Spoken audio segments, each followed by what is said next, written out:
Isang magandang hapon muli sa bawat isa at muli isang tagalatan para sa akin at sa aking pamilya na makadalaw dito. Last time wala yung aking mag-ina, pero salamat sa Panginoon at nakabisita kami ulit dito. So sa ating pagbubulay-bulay sa hapon na ito, siguro ang karamihan sa atin nakatanggap na ng regalo na hindi natin gusto. So, siguro nung Pasko o nung birthday nyo, merong nagbigay sa inyo ng regalo at nung natanggap nyo yung regalo, napakamot kayo. Kamuna, bakit itong regalong binigay sa akin? Yung iba, iniisip, no? Bakit itong binigay sa akin? Kung mas bagay yata kayo na itong ganitong klaseng regalo, O yung iba naman, pag may ganong klaseng regalo, kilala ko, ginagawa, binabalot ulit. Pagkabukas ng regalo, babalot ulit at ipapasa na lang sa iba. So ganito ang attitude natin. Minsan pa nga parang negative pa yung iniisip natin doon sa nagbigay ng regalo, no? Kasi kaya yun ang naisip na ibigay sa akin ito, sa regalo, di ba? Minsan, hindi pa natin na-appreciate man lang yung thought behind kung bakit tayo nabigyan ng regalo. Now, ang pag-uusapan natin sa hapon na ito, tungkol din sa isang regalo. And kung gusto kong lagyan natin ng title ng message natin, ayoko namang title ng unwanted gift, pero siguro, mas maganda na lang na unappreciated. Parang hindi siya masyadong na-appreciate na regalo. Marahil, ang karamihan din sa atin, sinusubok sa mga panahon nito. Sana maging kalakasan natin ang ating pagbubulay-bulayan sa hapon na ito. So, inaniyaan kong bawat isa, buksan natin ang ating mga Biblia sa book ng Philippians. Philippians chapter 1. At sa mga nakakaalala pa, nung ako'y huling mangaral dito, itutuloy lang natin yung aking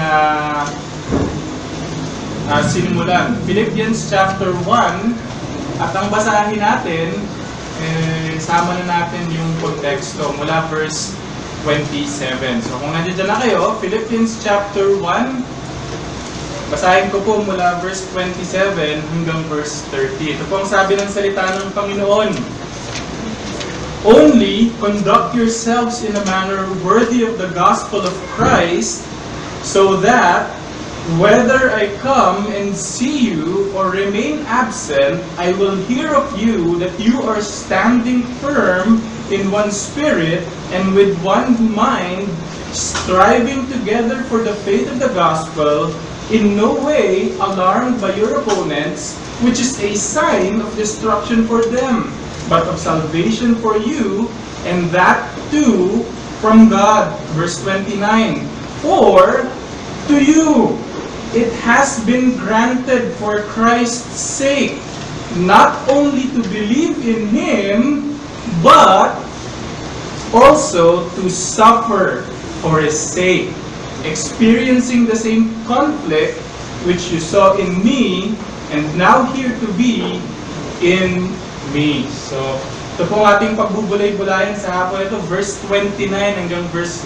30. Pero bago tayo tumungo sa ating pag-aaral, pilingin natin ang tulong ng Diyos. Tayo po'y manalangin. O aming Diyos na dakila sa lahat, ang aming pong kahilingan sa hapon na ito ay ang wisdom na nanggagaling po sa inyo at ang puso na nagpapasakop sa inyong kalooban. Salamat po muli na iniwan ninyo ang inyong salita sa amin. Nang sa gayon, hindi kami ligaw, hindi kami nangangapa kung anong kalooban nyo para po sa amin. Ngunit tulungan nyo kami sa pagdinig namin ng inyong salita sa hapon na ito. Ipagkaloob nyo ang puso na nagpapasakop sa inyo. Samahan nyo kami, tulungan nyo kami ng inyong presensya. Ito po yung pong dinadalangin sa inyo sa pangalan ni Jesus. Amen. So dito, kung maalala natin, konting review lang, no, para makuha lang natin ang konteksto. Sabi nga natin, ang isulat ni Pablo ito, nasa preso si Pablo, at nais ni Pablo malaman ng mga taga-Philippi kung anong kalagayan niya. Now, sabi ni Pablo, confident si Pablo na makikita niya ulit yung mga taga-Philippi kahit na nakakulong siya. Ang sabi niya, even though confident siya na makikita niya ulit yung mga taga-Philippi, sabi niya, meron akong utos para sa inyo. Whether wala ako dyan or nandiyan ako sa inyong piling, itong gusto kong ginagawa nyo. Verse 27, conduct yourselves in a manner worthy of the gospel of Christ. So kailangan daw pala na whether may leader ang iglesia o wala doon, kailangan daw namumuhay ng karapat-dapat sa Ebanghelyo. At nagbigay si Pablo ng specific na mga katangian ng isang iglesia na lumalakad ng karapat-dapat sa Ebanghelyo. Yan yung nakita natin, 3 bagay, isang iglesia na nagsastand firm sa Panginoon, nagsastand firm sa kanilang pananampalataya. At hindi lang nagsastand firm, nakita din natin na yung iglesyang namumuhay ng karapat-dapat sa Ebanghelyo ng Diyos, sila rin daw ay nagtutulong-tulong. They are striving together for the gospel. So hindi lang pala ito one-man team, hindi lang pala ito liga ng mga pastor. Kailangan ang lahat ng miyembro nakikisama sa gawain ng Panginoon. At uling-uli, sinabi ni Pablo na isang paraan din ng pamumuhay na kalugod-lugod sa Diyos yung paraan na hindi ka natatakot sa mga lumalaban sa Ebanghelyo. Yan ang katangian. Now, kung titingnan natin kung aatras tayong konti, dun sa picture na sinasabi ni Pablo sa kanila, so, we have here standing firm. It's a military picture. Mga sundalo na tumatayo na walang kompromiso sa kanila, na anumang gawin sa kanila, tatayo lang dyan. Yung kabila naman, striving together, athletic yan, mga nag-exert ng effort nila, ibig sabihin, nakakapagod ito, and then yung huli, hindi natatakot, hindi umaatras sa laban. Yan yung huling picture. So kung tingnan mo yung tatlo na yan, mukhang yung picture na pine-paint ni Pablo para sa atin is that yung picture ng struggle. Merong sense na merong suffering sa kalagitnaan nito.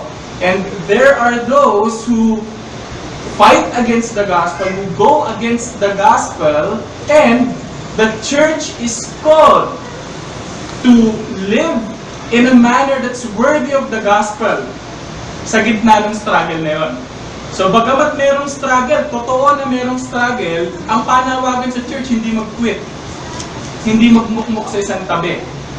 Kung makapamuhay yung iglesia ng may kaluguran sa harapan ng Diyos na karapat-dapat sa Ebanghelyo, they stand firm, they strive together, and they are not afraid. Now, Paul goes on to say, yung struggle daw pala na ito, na nangyayari sa iglesia, sa kanilang mga kalaban, it's a sign. Yan ang sabi ng verse 28, it's a sign. Those who fight Christ or oppose the gospel, it's a proof na damnation. Yung kanilang pagkasira, sinyalis ng kanilang pagkagapi sa dulo. At para naman dun sa mga nagpapatuloy, sa mga nagpupursige, nagpupunyagi, it's a sign of salvation daw. Kaligtasan. And dito, pinapakita ni Pablo yung whole idea ng church struggle, which inevitably leads to persecution and suffering. Tinuturo, sabi ni Pablo, that too from God. Yan sabi ng talata natin nanggaling daw sa Diyos. So, ang sinasabi ni Pablo, ang ultimate source ng Christian struggle at yung suffering na nangyayari sa isang Kristiyano, walang iba kundi ang soberanong Panginoon. Now, of course, that begs a question. How can Paul say that that too is from God? Diba? Yan ang tanong Paano sasabihin ni Pablo na itong struggle na to, yung mga senyales, nanggaling sa Diyos? Yan ang sasagutin ng verse 29 hanggang verse 30. Kasi, sabi niya sa verse 29, for to you, the church, the believers, for to you it has been granted for Christ's sake, not only to believe in Him, but also to suffer for His sake. Yan ang sabi ng verse 29. No? Para sa mga nagtitake ng notes, meron lang tayong dalawang punto sa hapon na ito. Number 1 is yung gracious gift. Pagdating sa suffering, ang usapin ng suffering, it's a gracious gift. Yan ang sinasabi ni Pablo. And ikalawa, suffering is a source of mutual motivation. Yan ang ikalawang punto. Ngayon, puntahan natin yung pinakabalak ng pag-aaral natin. Suffering as a gracious gift na nagmumula sa Diyos. Now, bakit natin nasabing gracious gift? Kasi po, yung salitang ginamit po dito na granted sa verse 29, ang ibig sabihin po ng salita niyan is to give graciously and freely as a favor or as a privilege. Yung root word po ng salita na ginamit po dito na granted, ang root word po niyan yung root word na charis, na tinatranslate natin sa English na grace. Yan po ang root word niyan. Grace. Pag sinabi natin grace, ano yan? Unmerited na favor. Pabor na ibinibigay ng Diyos. Yan yan. Now, to give us a feel kung anong sense nung ibig sabihin ng salita, buksan natin Romans chapter 8 verse 32. Tingnan lang natin ilang mga talata na ginamit yung salita na ito para makita natin yung kung anong feel nung salita, no?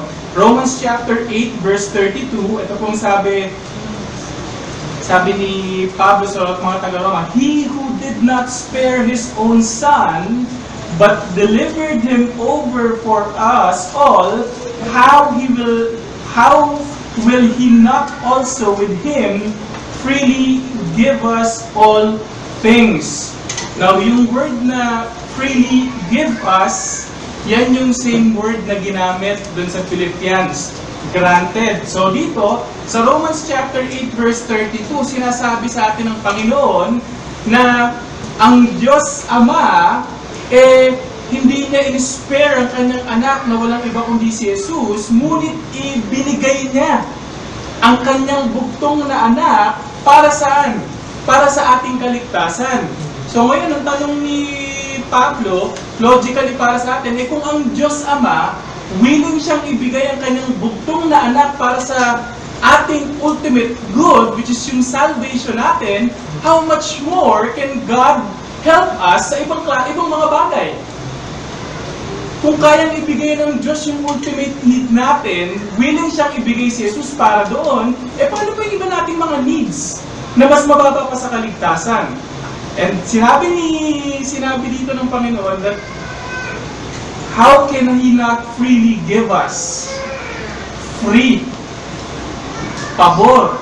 Libre. Walang bayad. Yan ang ano ng word na yan. Then also, sa Galatians chapter 3 verse 18, Galatians chapter 3 verse 18, ginamit din yung salitang granted.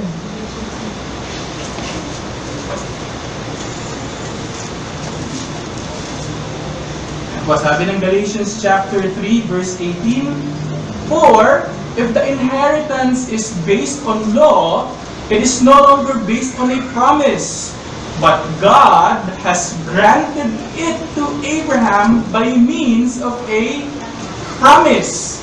Ang sinasabi lang ni Pablo dito sa kanyang argument is that God has graciously given the inheritance to Abraham by means of a promise. Ibig sabihin, nakuha ni Abraham yung kanyang mana.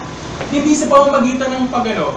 Hindi sa pamamagitan ng nagsikap siya, na nagtrabaho si Abraham. Hindi ganon. Kundi, God granted it. He graciously gave it. Walang, kumbaga ba, wala kay Abraham na rason kung bakit ibinigay ng Diyos. God gave it freely. Yung pangako. So, yung ini-emphasize ng salita na ginamit sa Philippians, kung babalikan natin sa Philippians chapter 1, ang binibigyang diin ng salita na granted dyan is the idea of giving something freely or graciously as a favor to someone. Therefore, it can be referred to as a gracious gift. pwede mong tawagin na gracious gift. And since it's a gift, dahil nga ito yung regalo, yung regalo na ito, hindi nakabase dun sa kung sinong tatanggap. Nakabase itong regalo na to, kanino? Dun sa nagbibigay. Tama ba? Tayo, pag nagbibigay tayo ng regalo, well, sometimes we give gifts kasi may ginawang mabuti yung isang tao, but may prerogative tayo minsan na kahit namang walang ginawa yung isang tao, binibigyan natin ng gift. Tama? Sa atin kasi nakabase yun eh. It's born out of our own goodness, our own benevolence. Kaya natin ginagawa. Ganyan yung bigat ng word na ginamit dito. Dun sa Philippians chapter 1, that it has been granted to us. Etong word na ito, sabi, this is the word used in reference. So, yung granted na to pala na word na to, ito yung ginagamit ng Biblia upang tukuyin yung pananampalataya at saka mga pagdurusa ng isang mananampalataya. Both of them are graciously given as a gift mula sa isang mapagmahal na Diyos. Okay, kuha natin. So, pag sinabi natin granted, gracious gift yun. Gracious gift na nagmumula sa isang mapagmahal na Diyos. Okay? So yan, it is been granted. Now, tingnan natin kasi Paul goes on to add sa Philippians chapter 1 na it has been granted for Christ's sake or on the account of Christ. So, itong gift daw pala na ito, natatanggap natin only on the account of Christ by virtue ng ating pakikiisa kay Kristo sa pamamagitan ng pananampalataya. So, yung gift pala na natatanggap natin, natatanggap lang natin only because of Christ. No, mga kapatid, nais ko lang kayong paalalahanan na huwag sanang mawala sa isipan natin na kaya tayo nakakatanggap ng mga regalo dahil sa ating mga magandang pamumuhay, magandang na kaya tayo nakakatanggap ng kabutihan mula sa Diyos. Mga kapatid, hindi po ganun nag-work ang biyaya ng Panginoon. The only way that we receive gifts from our loving God is because we are united in Christ. Kung wala tayo kay Kristo, wala tayong matatanggap na mabuti. Kaya nga tayo nananalangin in Jesus' name.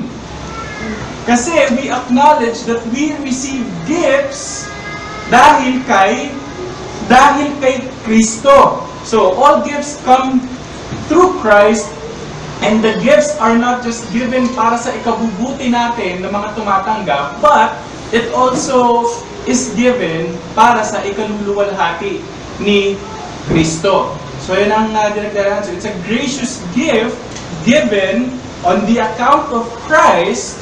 Now, ito na. Babanggitin na ni Pablo para sa atin ano daw yung gift. So, sabi din sa Philippians 1, he mentions that not only to believe, but also to suffer.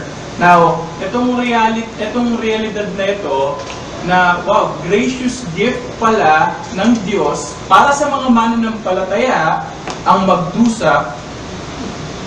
It's shocking para sa karamihan ng mga iglesia sa panahon na ito, where we live in a day kung saan yung komportableng Kristyanismo ang pinopromote sa ating kapaligiran.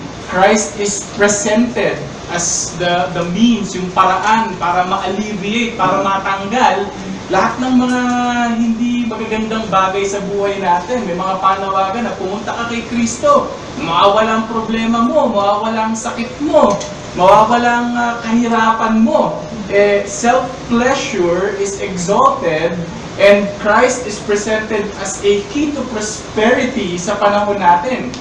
And therefore, to say that suffering is a gracious gift from Christ, that's shocking. Kung sabihin mo sa isang tao na, alam mo bang suffering? Regalo ng Diyos para sa'yo. Hindi nanggaling kay Satanas, nanggaling sa Diyos. Now, let me just stop here, Kasi nakita natin sa talata natin, na sabi dito, sabi ng verse 29, is that it has been granted for Christ's sake not only to believe in Him, but also to suffer for His sake. Nagbanggit si Pablo ng dalawang bagay dito, di ba? Pananampalataya at saka pagdurusa. Now, even though Paul mentions two gifts, hindi nag-enumerate si Pablo dito. Hindi siya nagsasabi na, alam nyo ba, merong dalawang regalo ang Panginoon sa inyo. Isang faith, tsaka isang suffering. Hindi yun ang punto ni Pablo dito. Ang punto ni Pablo dito, he is actually emphasizing yung suffering ni Kristo as a gracious gift, putting it on the same plane as faith. Ang punto, suffering should be viewed as the same way you view faith. If you view faith as a gracious gift from God, view suffering the same way. Yan ang punto ni Pablo. Kung ang tingin mo sa pananampalataya, regalo ng Diyos para sa iyo, para sa kabutihan mo, tingnan mo rin ang suffering mo bilang isang regalo para sa kabutihan mo. Ganun din. Yan ang punto niya. Kaya sinabi ni Pablo yung parallel na it has been granted to you not only to believe, but also to suffer. If you appreciate faith, if you praise God for faith, for giving you faith, you ought to appreciate suffering as well. Yan ang binibigyan din dito. Same plane. Okay? Now, since Paul states, binanggit niya na yung faith, itakil na rin natin. Kasi nandito yun eh. Faith is a gift. So, let's consider faith as a gift. Now, yung pananampalataya kay Kristo, ito yung inordain ng Diyos bilang means upang ang isang tao ay maligtas. Sabi ng Ephesians chapter 2 verse 8 and 9, for by grace are ye saved through faith, mula sa pamamagitan ng pananampalataya. Now, pag sinabi natin pananampalataya, hindi lamang ito intellectual, head knowledge. Hindi lang ito yung pag-intindi, though mataas na, may mahalagang bahagi, ang knowledge, hindi lamang ito. Because through faith, not only has yung knowledge, but pinaka-emphasis ng faith is what? Trusting. Merong paglagay ng kumpiyansa, merong paglagay ng buong pagtitiwala. And pag pinahayag ang Ebanghelyo ng Panginoon, ang panawagan sa bawat isa sa atin ay manampalataya. At yung manampalataya na yun, hindi yun blind na parang tiwala lang. Hindi ganun yan. Manampalataya ka saan? Manampalataya ka kay Kristo. At bakit kay Kristo? Kasi si Kristo, siya ang namatay para sa mga makasalanan. Sa pamamagitan ng kanyang sakripisyo sa krus, dito merong basihan ng kapatawaran ng kasalanan. At sa muli niyang pagkabuhay, dito pinatunayan ng Diyos. Pinatunayan ni Jesus na merong pananagumpay mula sa kasalanan at sa kamatayan. Kaya nga ang panawagan sa atin, mga minamahal namin dito, mga kaibigan, huwag tayong magtiwala sa sarili natin. Hindi natin kayang iligtas ang sarili natin Ang panawagan sa atin, iwan natin ang pagtitiwala sa sarili at panampalatayanan natin si Kristo na hindi lamang namatay sa krus, nabuhay na muli. At kung gagawin daw natin yun, kaligtasan ang ipinapangako ng Panginoon. Now, itong pag sinabi nating pananampalataya, nakalulungkot din na sa panahon natin, maraming naniniwala na yung faith kasi bunga yan ng sarili kong kalooban.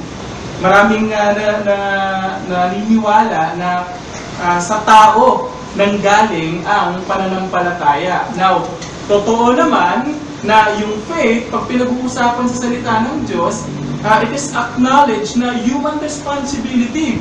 Ibig sabihin, tayo ang nananampalataya. Hindi pwedeng ang Diyos ang manampalataya para sa iyo at para sa akin. So, faith is a human responsibility. Tayo yan. Pero, it equally teaches us sa salita ng Diyos na ang faith, regalo din na nanggagaling sa Diyos. Ibig sabihin, tinuturo na bagamat tayo ang nananampalataya, sinasabi ng salita ng Diyos, yung pananampalataya daw hindi nanggaling sa atin. Now, yung talata na binasa natin, yung binanggit natin kanina sa Ephesians chapter 2, wherein sinabi doon, di ba, na for by grace are you saved through faith, it is a gift of God. Daw yung iba nag-argue pa doon na hindi naman yung faith ang gift doon, yung salvation or yung being saved. Pero kung babasahin mo ng straightforward itong Philippians chapter 1, hindi ko alam paano natin tatanggihan yung idea na regalo ang pananampalataya. Ang simple, it has been granted to you to believe. Simpleng-simple, tama ba? It has been graciously given to you na ikaw ay manampalataya. How simple can that be? Pero nakakalungkot, ang daming ayaw maniwala. Sinasabi na hindi, nanggaling sa akin ang pananampalataya ko. By the way, isa pang talata na maganda rin tingnan, Acts chapter 18 verse 27, sa dulo doon, sabi ng salita ng Panginoon, He greatly helped those who had believed. Pwede nang tumigil sana ang pwede na sanang itigil ang verse doon sa Acts chapter 18 verse 27. He greatly helped those who had believed, pero kailangan sundan pa. Help those who had believed through what? Through grace. Kailangan idagdag pa na sa pamamagitan ng biyaya. Now, through grace is added as an adverb kasi tanging sa pamamagitan lang ng soberanong biyaya ng Diyos na ang isang tao makakasampalataya sa Panginoon. Yan ang punto ng talata eh. Pwede na kasing sabihin na He greatly helped those who believe. Tapos na eh. Pero para ipakita sa atin na biyaya lamang ang dahilan kung bakit tayo nakakasampalataya, idinagdag yung adverb. Now therefore, we affirm that salvation is of the Lord from first to last. Yung iba kasi ang isip, ang Diyos lang gumawa ng 99% eh. Or sabihin natin 50% or ilang percent man yan. Basta itong percent ko, akong gumawa nito. Ano yun? Yung faith niya. Yun ang sinasabi niya. Yan ang ambag ko eh. Yung faith ko. Now, kung gano'n ang tingin mo sa kaligtasan mo, pwede mong ano yung likod mo. Uy, ang galing mo. Ikaw ang nanampalataya. Tama? Pero sinasabi ng salita ng Panginoon, pag pinag-usapan natin yung dakilang kaligtasan ng Diyos mula sa una hanggang sa dulo, ang Diyos ang may gawa niyan. And therefore, wala kang pwedeng ipagmalaki sa Diyos. Wala tayong pwedeng sabihin sa Diyos na, Lord, ako kasi yung may dahilan eh. Ako ang reason kung bakit ako ligtas ngayon. Walang ganun eh. We should all be thankful. Kagaya ng pinag-usapan nyo kanina na sa pamamagitan ng panawagan ng Panginoon, mabisang panawagan ng Diyos, nag-create ng faith sa atin. Faith was generated na hindi nanggaling sa atin. Now, punto natin dito, no, faith as a gift, even though the Bible emphasizes that faith is a human responsibility, it teaches and emphasizes that faith is a gift from God. Okay? So, nandiyan na tayo ngayon. So, faith as a gift. Now, tumuha na natin ngayon yung pinaka-bulk ng subject, which is yung suffering as a gift. Kasi nasabi na only to believe, but also to suffer. Ito lang pinaka-binibigyang diin. Now, yung word na suffering dito, na ginamit ni Pablo, is just the general term na ang ibig sabihin to undergo pain or distresses. It may refer to yung mga inconveniences sa buhay, kagaya ng sakit, kagaya ng yung nawalan ka ng pera, or nasagasaan ka, ganon. General siya, kumbaga ba, suffering. Pero, yung suffering dito, it is qualified eh. Qualify siya. Ano yung qualification ng suffering dito? Ang sabi ng qualification, it's a suffering for Christ's sake. Okay? So, the suffering experienced for Christ's sake, ito yung pinaka-binibigyan din dito. Not just any other suffering na nararanasan natin. The Bible teaches that all sufferings can be done for Jesus' sake. Ibig sabihin, para sa kaluwalhatian ni Kristo. Ngunit, sa konteksto ng sinasabi ni Pablo dito, ang pinaka-binibigyan din dito is yung suffering ng discipleship. Yung suffering ng pagsunod natin, yung suffering na bunga ng pagsunod natin kay Kristo. Hindi ba't sinabi ni Kristo sa Luke chapter 14 verse 27, whoever does not carry his own cross and come after me cannot be my disciple. So, ibig sabihin pala, isa ng i-present kagad ni Jesus sa mga tao na kung kayo'y susunod sa akin, you better count the cost. May kapalit At ano daw yon? To carry your cross. At ang ibig sabihin ng cross, simbolo ito simbolo ng paghihirap, simbolo ng kahihiyan. Kasi mga namamatay nun, pag pinatay ka sa cross, yan ang kumbaga ba, death penalty nila na pinaka-shameful na way para mamatay. And lastly, the cross is not just a symbol of suffering, shame, it's also a symbol of death.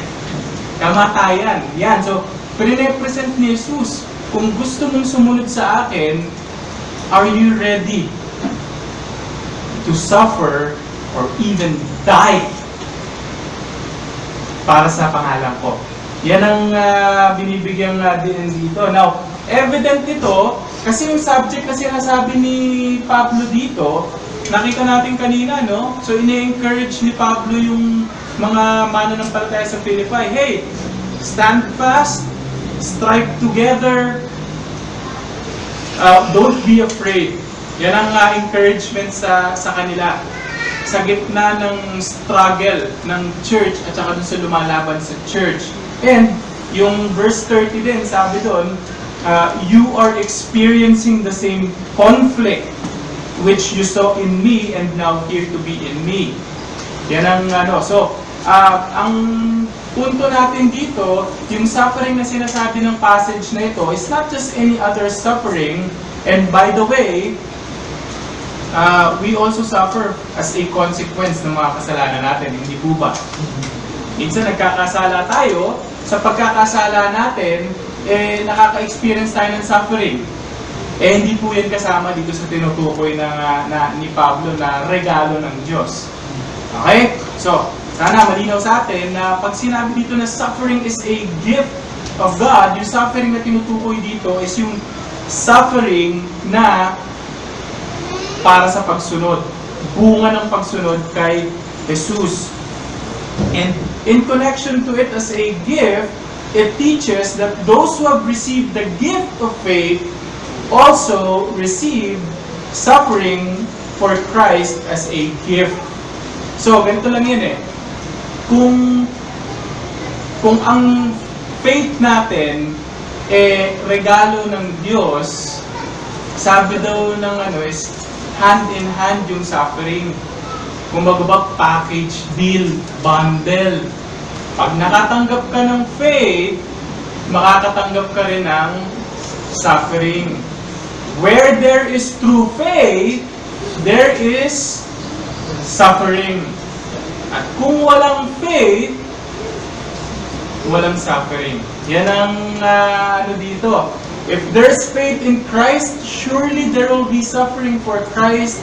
Where faith in Christ exists, suffering for His sake also exists. And sadly, maraming mga nagpo-profess na mga mananampalataya ni Kristo ang hindi aware sa realidad na ito. Na iniisip nila, pag nanampalataya ka, dapat smooth sailing ang buhay mo, walang suffering. And they even attribute yung suffering sa weak faith or kay Satan. Pero it's all over the scriptures.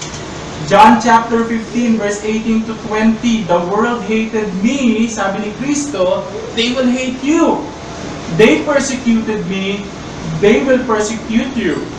2 Timothy chapter 3 verse 12, all who desire to live godly in Christ will suffer persecution. Malinaw na malinaw. So kung merong tunay na pananampalataya, makaka-expect ka, may bundle, may kasama. Yan ang paghihirap, pagdurusa kay Kristo. Now, ang punto natin dito, faith in Christ at saka yung suffering para kay Kristo, inseparable. Hindi mo pwedeng paghiwalayin. Yung direct na consequence ng pananampalataya natin kay Kristo, it breeds suffering para kay Kristo. Faith equals suffering. Ganyan ang ganyan ang pinaka-formula niya. Now, practically speaking, salamat sa Diyos, wala na tayo ng time ng early church. Di ba kayo nagpapasalamat na wala na tayo ng time ng early church? Bakit? Kasi nung time ng early church, kung basahin natin yung mga buhay ng mga martyrs, ito si Pablo, by example para sa atin, he was writing because of his suffering for Christ. Nakakulong siya dahil sa kanyang pagtayo para kay Kristo. At sa early church history, kung babasahin natin yung napakadugong history ng church, baka nakakalungkot kung paanong pinatay yung mga mananampalataya noon dahil ayaw nilang itakwil si Kristo. Salamat sa Panginoon, sa panahon natin, at least dito sa Pilipinas, wala nang ganun. I mean, sa ibang lugar meron, di ba? Makakarinig tayo sa China or sa iba pang mga place kung saan inuusig ang mga mananampalataya. Pero dito sa Pilipinas, wala tayong ganun, di ba? Wala naman dito nag-aabang sa labas niya naman na parang meaning service, di ba dyan? Wala naman, di ba? Wala, salamat sa Panginoon. Blessing yun eh. So, ang tanong natin, paano tayo nagsasuffer for Christ? Yan ang magandang tanong, di ba? How do we suffer for Christ's sake? Now, by the way, this is not about seeking suffering. Hindi naman ito yung parang lalabas ka sa daan, maghanap ka ng suffering for Christ. Hindi po ganyan ang sinasabi natin. Ang sinasabi natin dito, kung meron kang commitment na sumunod kay Kristo, huwag ka mag-alala kapatid, magkakaroon ka ng suffering. Kung meron kang tunay na commitment para sumunod kay Kristo. Meron, magkakaroon at magkakaroon. So, how does that work out para sa atin? Mga nagtatrabaho dito sa opisina, pinahayag nyo na mga mananampalataya kayo. Ang tanong is, having said that you're a Christian, do you feel being ostracized? Being left out by yung mga kasama mo sa trabaho? Kapag sinabing doon, ay, huwag mong puntahan yan. Huwag na natin isama sa mga labasan yan. Baka preachan lang tayo yan. Ay, huwag mong isama yan. Killjoy yan eh. Pag merong nagkukwentuhan ng mga bad jokes, huwag kayo maingay. Andyan si ano. Naranasan nyo ba yan? Mga employee dito, mga katrabaho, na yung mga tao hindi ako sundo. O mga estudyante dito, baka meron kayo sa eskwelahan na, ay, huwag mong anuin yan. Hindi nagpapakopya yan si ano. Ano yun? Banal yan eh. Banal na aso, mga ganun pang mga description. Ay, wag mo anuin yan si, masyadong, strict. Alam mo nga, pag nagdamit, alam mo, pinalutan ng buong katawan eh. Mga kabataan dito, nagpo-profess kay Kristo, nararamdaman nyo ba yan? Yung pagiging outcast ninyo dahil sa pananampalataya nyo kay Kristo? O baka meron dito na yung mga asawa nyo hindi mananampalataya. Pupunta kayo sa church, inuusig kayo ng asawa ninyo. Hindi ba't laking kabigatan sa puso yung ganon? Magulang na nasa bahay, nagpapalaki ng mga anak. Paano ka bang magdurusa Meron kang anak na matigas ang ulo. Dahil gusto mong sumunod kay Kristo, anong gagawin mo? Didisiplinahin mo. Does that break your heart? Seeing your child, kailangan mong disiplinahin na kung hindi naman ako Kristiyano, pwede kong pabayaan na lang yung anak ko, mamuhay siya na kung anong gusto niya. But since you are a Christian, you want to please God and follow God's will, you discipline, and when you discipline, masaya ba yun? Hindi. Ang hirap. Nakakaiyak yun. Suffering. So kung pag-usapan natin ang suffering, and by the way, include ko na rin pala sa lista ko, single ka. Hanggang ngayon, inaasa ka ng mga employee mo, mga kaibigan mo, grabe, single ka pa rin hanggang ngayon. Tatanda ka na lang dyan, wala kang makukuhang partner. Baka mamaya, magabang ka na lang sa last ride. Totoo, di ba? I mean, nararanasan ba natin itong mga ganitong klaseng Kasi kung hindi ka naman mananampalataya, single pa rin ako, pwede naman ako mag-boyfriend, mag-girlfriend kung sino gusto ko.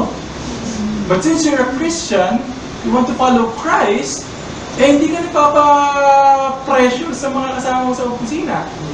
And what do you get for that?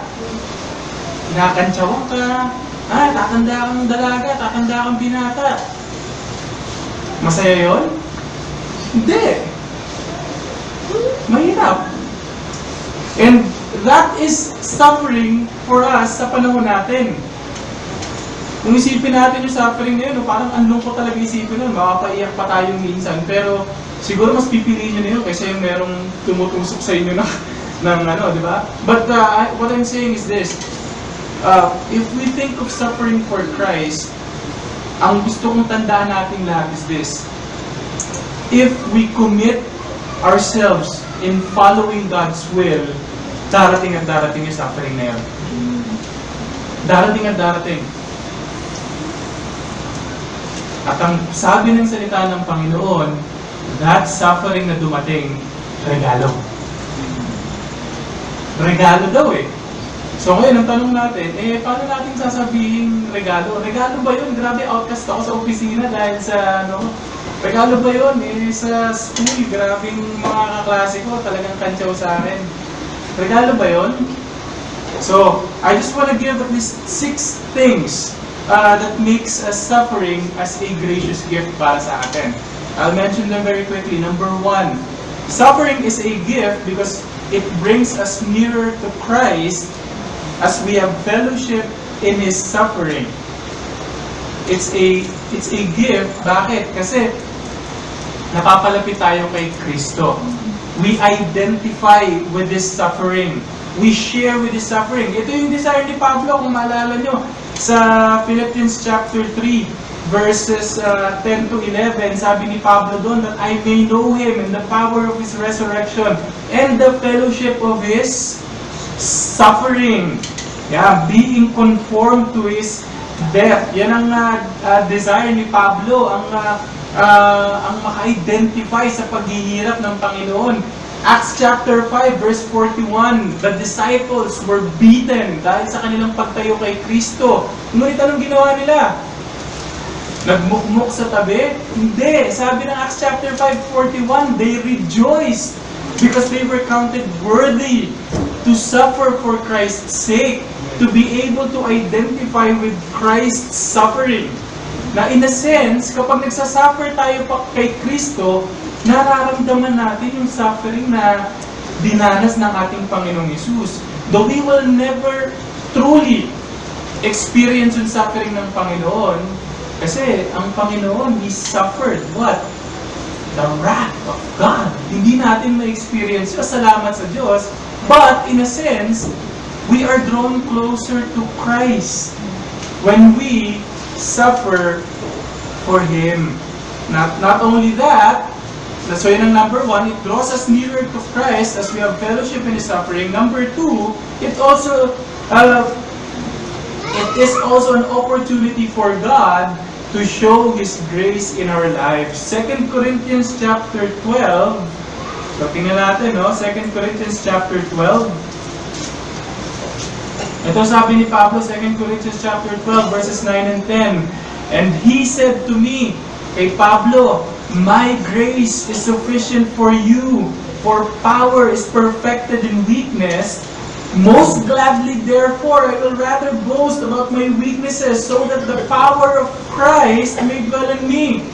Verse 10, therefore, I am well content with weaknesses, with insults, with distresses, with persecutions, with difficulties, for Christ's sake. For when I am weak, then I am strong.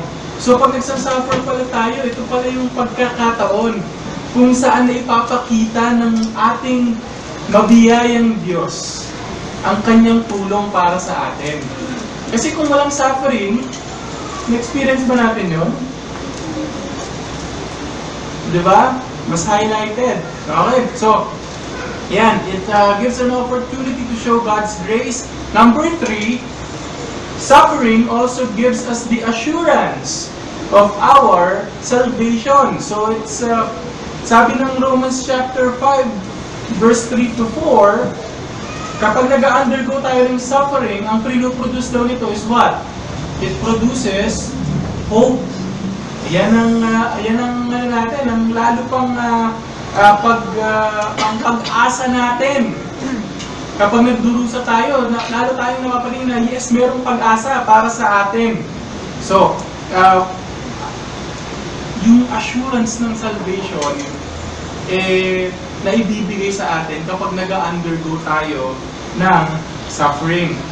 That's number 3. Number 4, suffering also is a gift because God will reward those who endure. Sabi kasi ng 2 Timothy chapter 2 verse 12, if we endure, we will also reign with Him. So it gives us yung may reward. May reward para doon sa mga nag-endure sa kanilang suffering. So that's number 4. Number 5, regalo ang suffering kasi pinapabanal tayo ng suffering . Suffering sanctifies us. James chapter 1, sabi natin James chapter 1.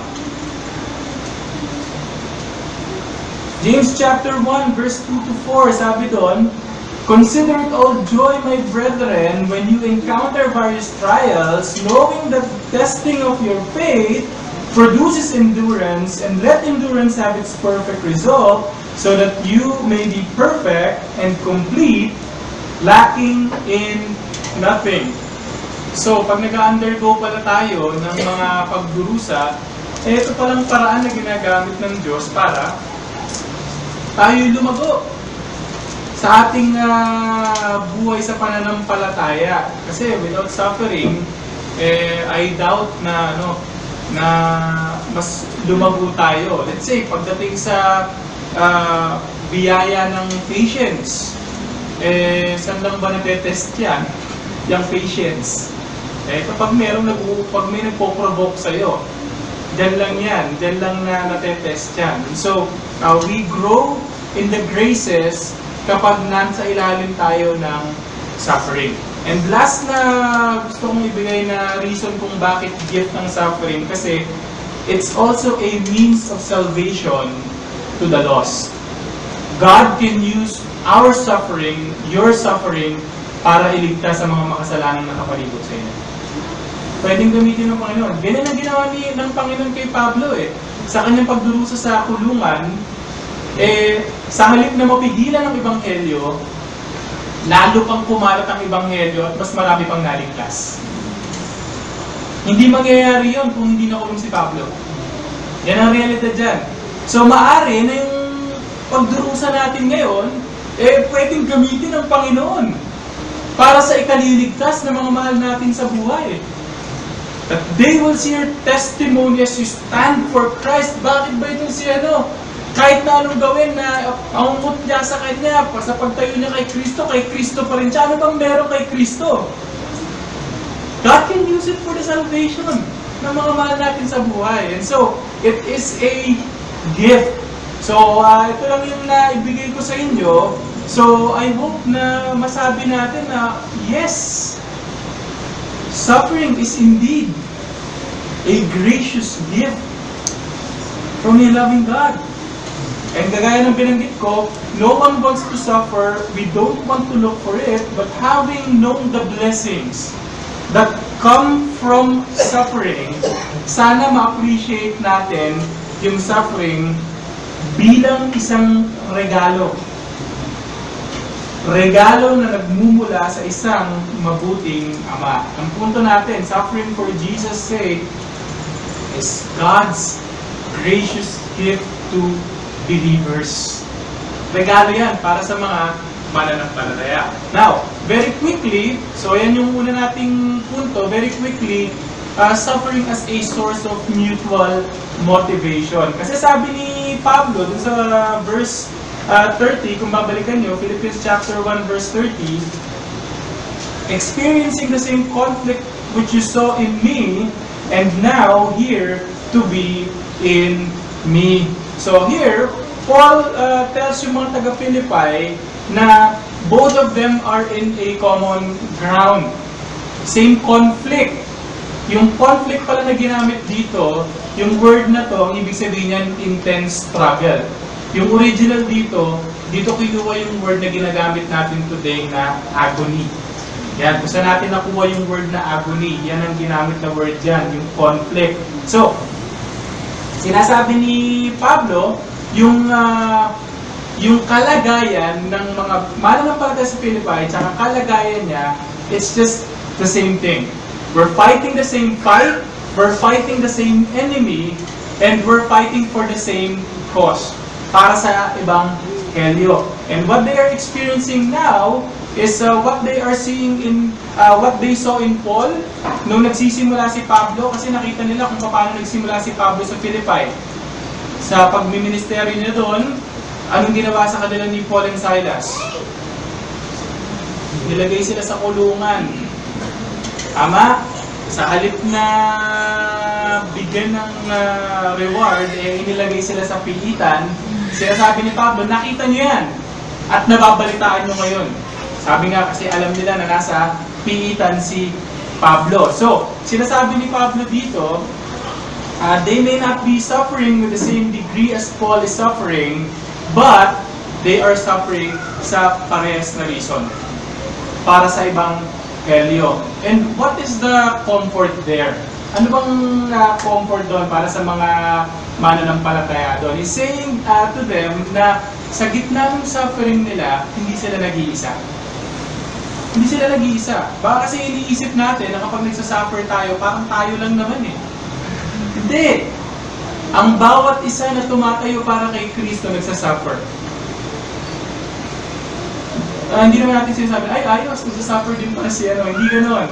The thing is, yung sinasabi ni Pablo sa kanila, ang na-experience nila, it's not something new, it's not something strange. Paul himself, being a faithful soldier of Christ, he also experienced suffering. So, they too also is experiencing nung ganitong klaseng conflict. And amidst the agony and the suffering brought about their faith in Christ, Paul leads by example by showing them that he is not only persevering, but he is also rejoicing. Kasi, ito pong book ng Philippians, ang tema po nito ay joy or rejoicing. So, sinasabi sa kanila ni Pablo, ganito, bagamat nagsasuffer ako ngayon, ang example ko para sa inyo is this, nagpapatuloy ako sa pananampalataya ko, and I do it joyfully. Yan, rejoice. Yan ang pinaka-tema ng sulat niya para sa mga taga-Philippi eh.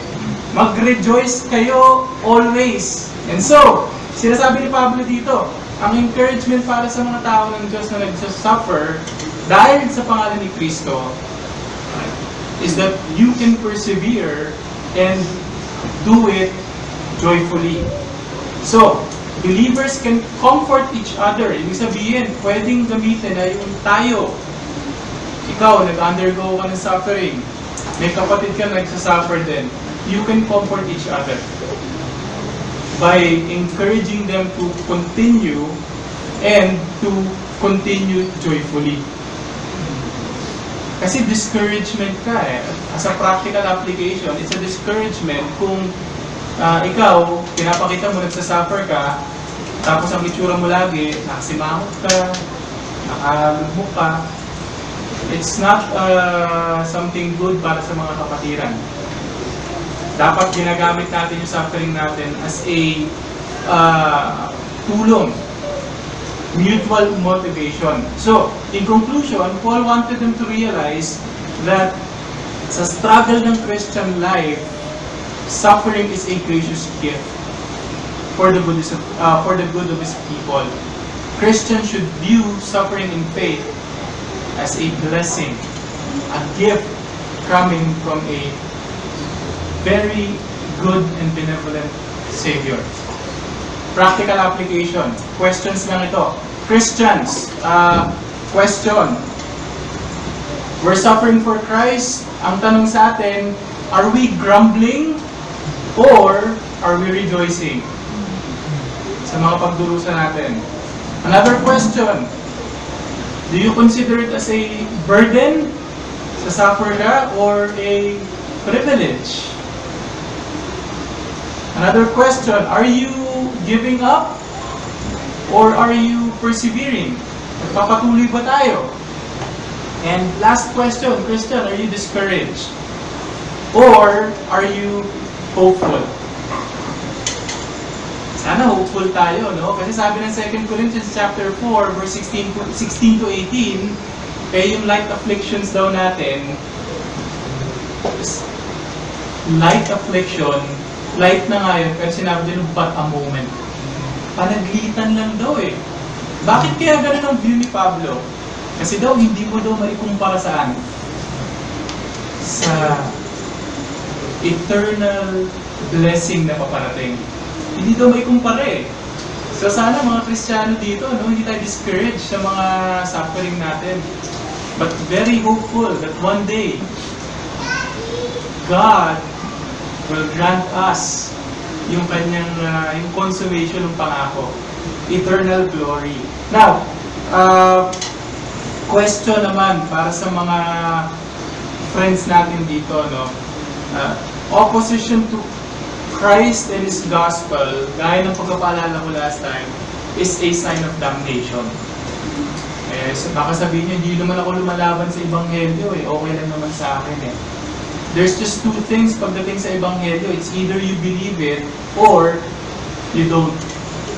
If you don't believe it, you're found to be an enemy of the gospel. Huwag kang manatili dyan, kaibigan. Delikado yan. Ang dapat mong gawin, ibaba mo ang armas mo sa pagre-rebelde sa Diyos at magtiwala ka kay Kristo. Yan lang ang paraan upang matakasan mo yung pag-ahatol. So sana mga kaibigan dito, magtiwala tayo kay Kristo. Huwag tayong magtiwala sa sarili natin. Hindi natin kayang iligtas ang sarili natin. Pero salamat sa Panginoon. Eto, si Kristo Jesus, namatay para sa mga makasalanan. Magsisi at manampalataya sa Kanya. Tayo manalangin.